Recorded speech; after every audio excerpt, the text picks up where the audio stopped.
আগের দিন রাতে কৃষ্ণনগরে বন্ধুর বিয়েতে খুব এনজয় করে পরের দিন ভোর ভোর বেরিয়ে পড়লাম মায়াপুরের উদ্দেশ্যে। এখানে গাড়ি পার্কিং করে সোজা চলে গেলাম মূল মন্দিরে দর্শনের উদ্দেশ্যে। দর্শনের আগে কিন্তু এখানে জুতো এবং মোবাইল দুটোই জমা রাখতে হয়েছিল, যার জন্য মূল মন্দিরের কোনো ভিডিওগ্রাফি করা সম্ভব না। এরপর আমরা সোজা চলে গেলাম প্রসাদ গ্রহণ করতে। বলে রাখি, এই পার্টিকুলার প্রসাদামের কুপনটির মূল্য ছিল 150 টাকা এবং এটি কিন্তু খুব সকাল সকাল সংগ্রহ করতে হয়, না হলে ফুরিয়ে যায়, পাওয়া যায় না।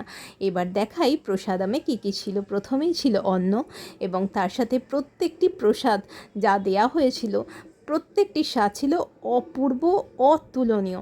দেখিয়ে দিই কী কী ছিল। পনিরের তরকারি ছিল, আলু পটলের তরকারি ছিল, অপূর্ব স্বাদের মুগ ডাল ছিল, শুক্তো, তার সাথে গন্ধরাজ লেবু। এরপরে চলে ছিল গরম গরম বেগুনি, তারপরে ছিল চাপাটি এবং সাথে স্যালাড।